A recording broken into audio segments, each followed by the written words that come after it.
Recently, students at Rochester School Number 29 received a special visit from a very important figure in African American history, former NHL hockey player and now NHL Diversity Director of Youth Development, Willie OReilly.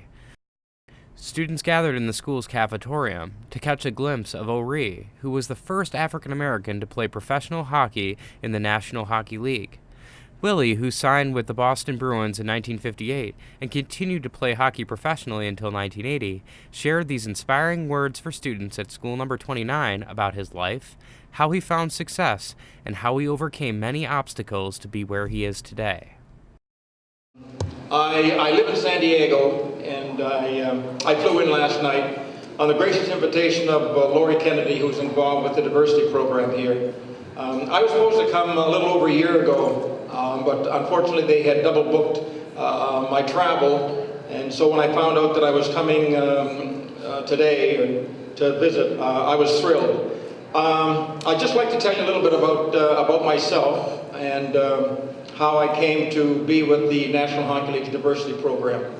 I was the youngest of 13 children, and I was born in Fredericton, New Brunswick, on the eastern side of the Maritime Provinces. And I started skating at the age of 2, and I started playing organized hockey at the age of 5. Being in Canada in the wintertime, there's not too many things you can do. You can toboggan and ski and skate. But my parents were very strict on my education.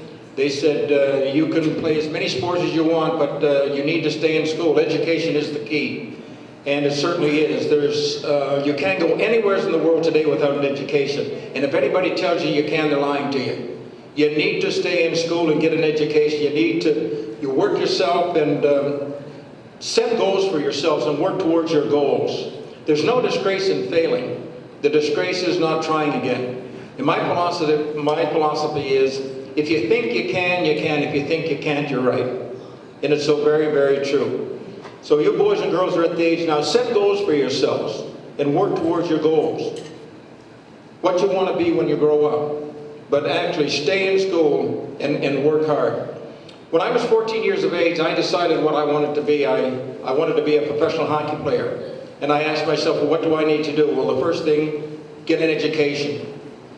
So when I was 17 years of age, I had the first opportunity to leave my hometown and go up to Quebec, Canada, and go to school up there and play hockey.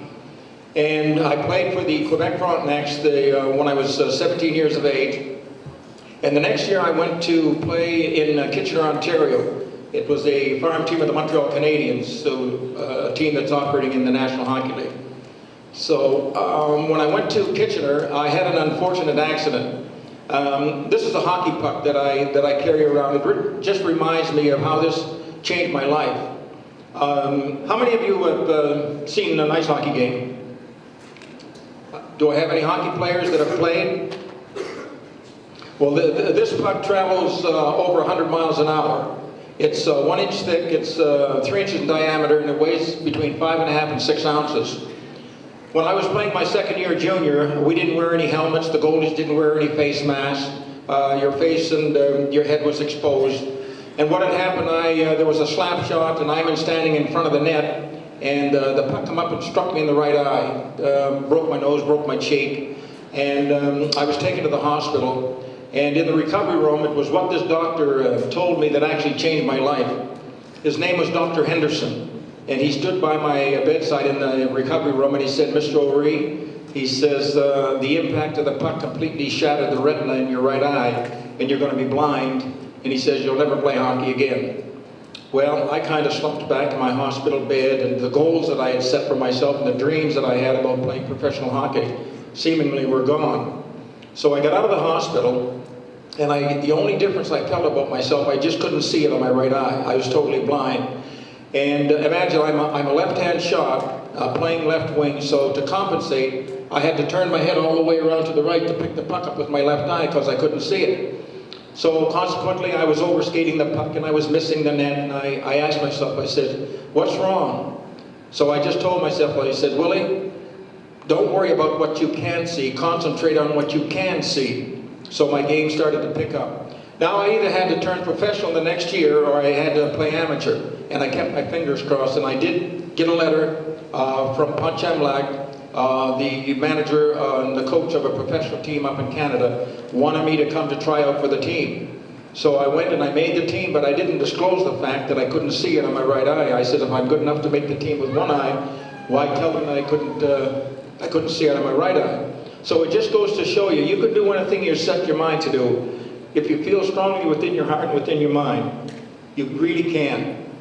So I was able to play professional ice hockey for 21 years, even when I went up with the Boston Bruins in 1958, again in 1961. I played with one eye, and the Bruins didn't know it. They may have found out about it later because I was traded to the Los Angeles team, and that's how I came to come out to California and play 14 years in the Western League. But the thing is, work hard, be proud of who you are. You know, I was faced with 4 other things, not only being, but being blind and being black. I was faced with racism, prejudice, bigotry, and ignorance. There wasn't a game that went by that there were not racial remarks directed towards me. Every game, from fans and from players on the opposition. But I just said to myself, I said, Willie, names will never hurt you unless you let them.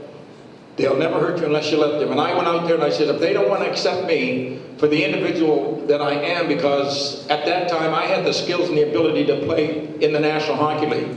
And then when I was traded and left the National Hockey League, it was a different story. But all the years, I never fought one time of racial remarks. I fought because I had to fight, because guys speared me and butted at me and cross-checked me. I had to protect myself.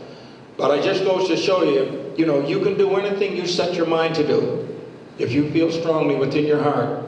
But you have to believe in yourself. You have to feel good about yourself. You have to like yourself. If you feel good about yourself and if you like yourself, other people are going to like you. But if you have a negative attitude about yourself, other people are going to have a negative attitude. After the speech, Willie OReilly answered questions about his life and career from students and signed autographs. Principal Dr. Clinton Strickland shared with Students First why this event is so beneficial for his students. We do Career Week during this time each year to give all of our kids the opportunity to meet and find out any careers that they would like to connect with. We've been very fortunate to have quite a few people in throughout the course of the week.